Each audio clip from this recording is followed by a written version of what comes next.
Welcome to my comprehensive guide for musicians who wish to participate in a virtual ensemble or band. My aim is to teach you everything that you will need to know in order to successfully participate with the least amount of confusing technical information. This video will not be covering the audio and video editing required to put the finished product together. This is just for the musicians. The information in this guide is not the only way it can be done. This is just based on my own personal experience, and if you have alternative ideas about how you have successfully organized a virtual ensemble, I would love to read about it in the comments or maybe watch your own video about your experience. This video will be split into 5 parts. Firstly, I will explain what a virtual ensemble is and what it is not. Secondly, I will cover what skills you will need. Thirdly, I will cover what equipment you will need. Fourthly, I will cover some decisions that members of the group should make before starting. And finally, I will cover the most challenging part of a virtual performance, how to ensure that your performance will sync up with everyone else's. A virtual ensemble is an ensemble where the musicians video record their performances separately, and then the videos are edited together to sound like it was all recorded and performed at the same time. With clever audio editing, it can even be made to sound like all the instruments were recorded in the same concert hall. A virtual ensemble is not an online teleconference or live stream over Skype or Zoom, for example, where everyone plays their instruments literally at the same time and all the instruments sound perfectly in sync together. Unfortunately, with today's technology, that's still just about impossible to pull off due to latency, and the sound quality probably wouldn't be very good either. Other than playing your instrument, there are 2 other skills that you can start practicing right away, which are playing your instrument with headphones in and recording yourself. If either of these 2 are new to you, then you should practice these skills before you try your performance. In order to synchronize your recording with the group, you will likely have to wear headphones while you play. Playing an instrument with headphones in can present a few challenges. If you have wired headphones, the wire may get in the way of your instrument, or the wire may not be long enough to reach the device that it's plugged into. I recommend using wireless headphones if you have them, which removes both of these difficulties. If you do have to use wired headphones, see if you can run the wire in a way that is as unobstructive and unobtrusive as possible. This may mean running the wire through your clothes or behind your back, for example. Another challenge with playing with headphones in is hearing your instrument correctly. You may find that your tuning or your tone suffers if you are not used to it. A common solution to this problem is using a headphone in one ear only. That way, you can hear a recording through one ear and hear your instrument in the other ear. This may be a bit disorienting at first if you're not used to it, but you should get used to it if you work it into your regular practice routine. And you should also consider how loud to turn up your headphones. The louder they are, the better you can hear your reference recording, but the worse you can hear your instrument. And of course, turning headphones up too loudly is not good for your hearing. Find some pieces that you can already play confidently and that you have favorite recordings of, and practice playing along with them in headphones and recording yourself at the same time. The other skill you will require is recording. You want your performance to look and sound as good as possible. Many modern phones and tablets, such as iPhones and iPads, have very good cameras built into them, and many have reasonably good microphones too. When video recording yourself, some things to practice and consider are confidently presenting to the camera, safely mounting your camera, knowing how to use your camera, and how to get the best looking picture out of your camera. In the next section, I will also explain why you might want to use a separate microphone just for the audio. If you are not used to performing in front of a camera, you might hit the record button, then immediately lose all confidence and perform worse than you know you can. Add recording yourself into your regular practice routine. The more you record yourself, the more normal it will feel. To record yourself, you may be able to just ask someone to hold the camera for you, but this might have some problems. You may decide that you want to record multiple times and your cameraman might start to lose patience. A person might wobble the camera, or their arms might get tired, or they might just press a wrong button. Try and find a way to be in charge of your own video. This might involve attaching your camera to a tripod or camera stand of some kind. You might put it on a music stand, or you might just wedge it in between some books on a bookcase. However you do it, make sure you feel 100% confident that it will not get knocked down and break. You don't want to be in a situation where a pet or a child bumps into something and you break your camera. Your camera will have a lot of confusing settings on it. Even if it's a simple iPhone camera, if you dig into the settings, you'll see that you can change the resolution with words like 720p, 1080p, or 4K, and you can change the frame rate with words like 30 FPS and 60 FPS. If you are unsure what to set it to, ask the person who will be in charge of editing the video. While the highest possible settings are going to look the best, there may be reasons to use lower settings, such as video, the file sizes taking up too much room on your device, or internet speeds being too slow to transfer large files, or not having a powerful enough computer to edit the large video files. To make your video look as good as possible, you will need light shining on you. If your video has no light, it will look like this. If your video has light behind you but no light in front of you, it might look something like this. But if your video has plenty of light in front of you and not too much light behind you, then you should be able to record a clear picture of yourself. The more light you can get, the better. And if you don't have enough light, your video might look grainy. See if you can find a place to record with the best possible light source, like a window. Or if you have some desk lamps or a floor lamp that you can move, see if you can get them all pointing at you. Next, let's talk about things you will need. You probably already have a fairly good idea at this point, and there will be some overlap from the previous section of the video, but I think it's still worth going over, and there will be some new things that I haven't mentioned yet. Other than all the usual things that you use to perform on your instrument, you will need a camera, which may be as simple as your phone or tablet. You will need a safe way to mount or position your camera so that you can record while you perform with no risk of dropping. Depending on how you decide to synchronize your performances together, you will probably also need another device to play back a reference recording and a pair of headphones to attach to this reference device.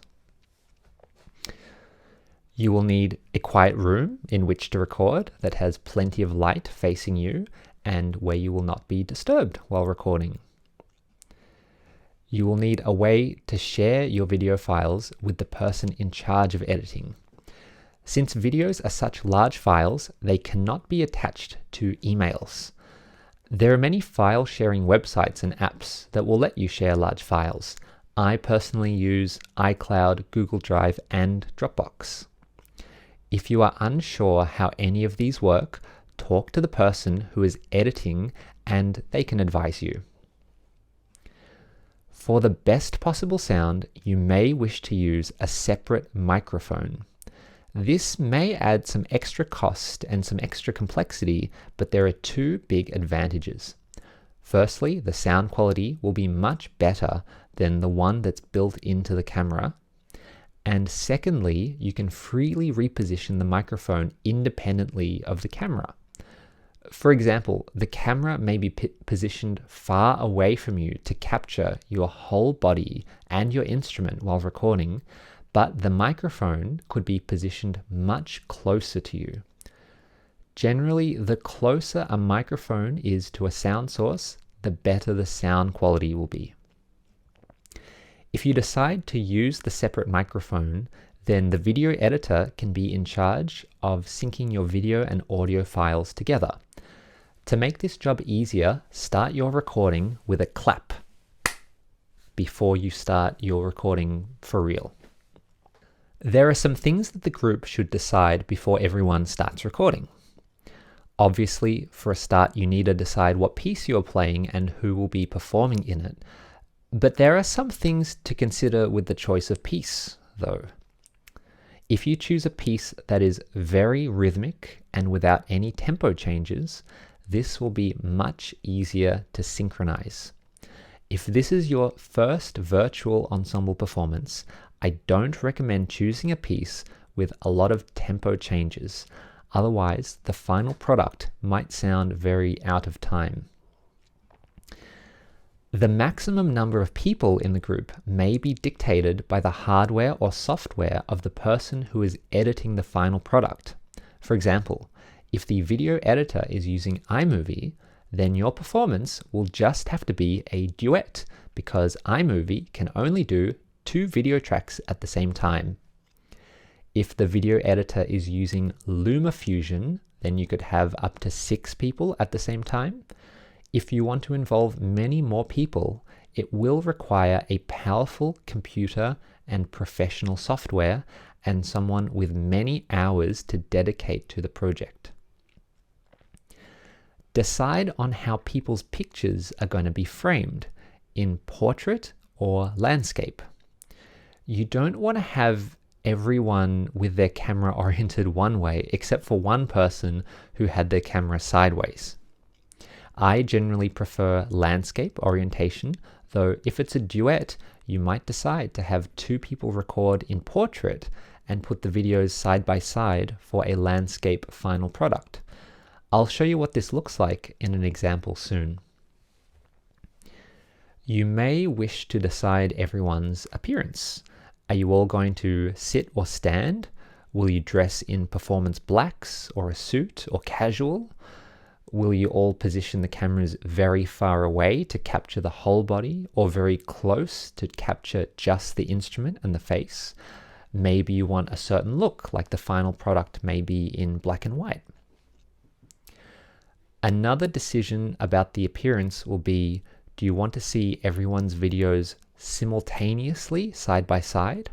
Or is the video going to cut between performers in the video or some combination of both? There may be technical reasons for choosing one over the other, so talk to the person who is in charge of editing the video. Decide if you're going to have credits with people's names and instruments, or the name of the group at the start or the end, or not at all. If you are including credits, send the video editor your name as you want it spelled in the credits.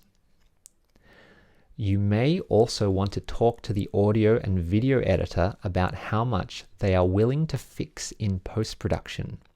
For example, if you have a perfect recording but one single note is out of tune, your audio editor may be able to fix that one note for you.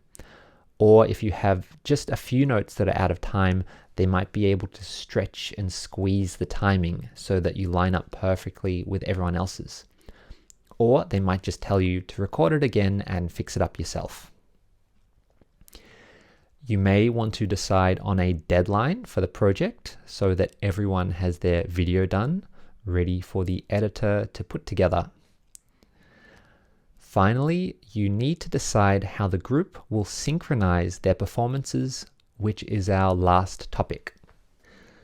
The most complicated part of a virtual performance is ensuring that everyone's performance syncs up together.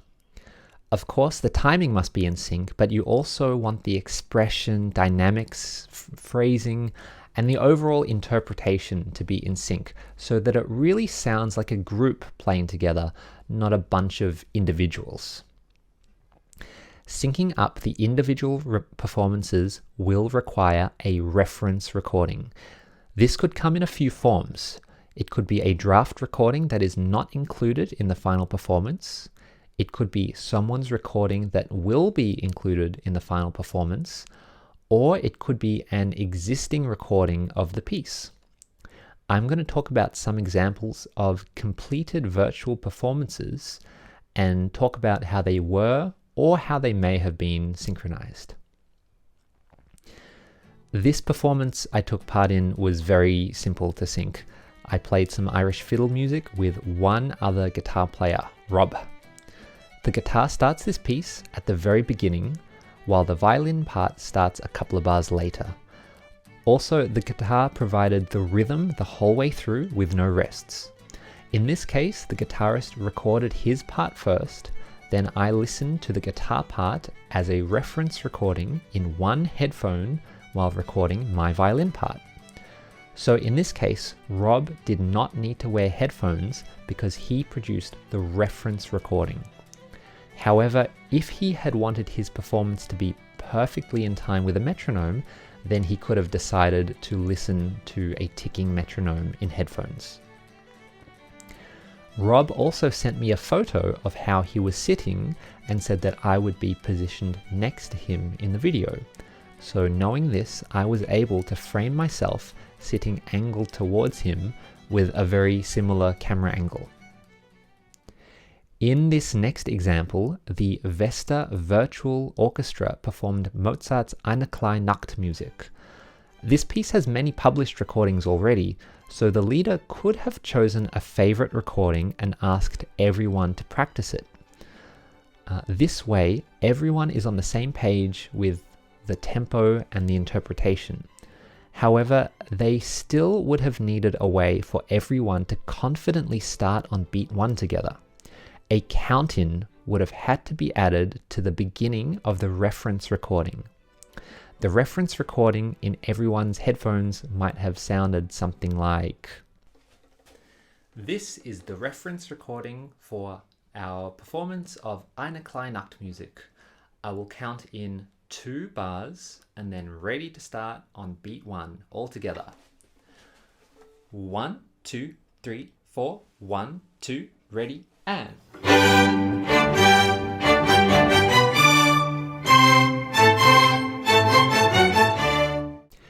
So if multiple people all start the piece together at the same time, your reference recording will need a count-in. The person editing your video should be able to put this together for you. In one more example, I'll talk about this recording of Oblivion that I took part in. The way we ended up synchronizing it turned out to be a little overly complicated, so instead I'll talk about a simpler way we should have done it. The piano part in this piece starts at the beginning and is very rhythmic the whole way through, so it makes sense for the piano to record first to use as the first reference track. The pianist can be in charge of all the rubato with the subtle slowing down and speeding up that everyone else will then need to follow. 3 instruments need to come in on the first note though, so the pianist would need to provide a count-in. However, we don't want this count-in to show up on the final version. So instead of counting a whole 2 bars, the pianist could count in 1.5 bars and then have half a bar of silence. So the reference recording, it could have sounded something like this. Okay, so I'm going to record the piano part for Oblivion, but before I start, I'm going to be counting in 1, 2, 3, 4, 1, 2, and then we're just going to feel 2 beats of rest together before we come in. So I'm going to do 1 practice go, and then we'll have a go recording it for real. 1, 2, 3, 4, 1, 2. right? That was just the practice go. So we're recording it for real this time. Okay. 1, 2, 3, 4, 1, 2.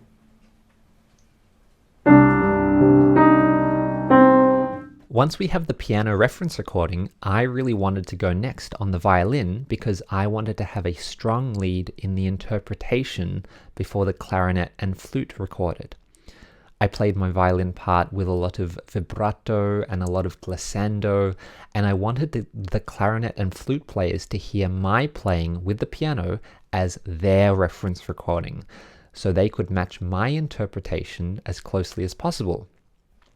So in this case, I decided beforehand that the order was going to be piano, then violin, then the flute and clarinet would go in whichever order depending on who was ready to record. While it's possible to do pieces with a much more complicated timing, like big changes of tempo or general pauses, this greatly increases the complexity of the reference recording. You may need a reference recording that is a custom click track that speeds up, slows down, and changes time signature at the exact right points of the music. Or the reference track might require extra spoken instructions at some points in the music. This would be a huge effort from the video and audio editor, and personally, it's probably beyond my level of expertise. Thank you for watching. I hope you found this video helpful. If you feel a little daunted by the idea of participating, please don't be.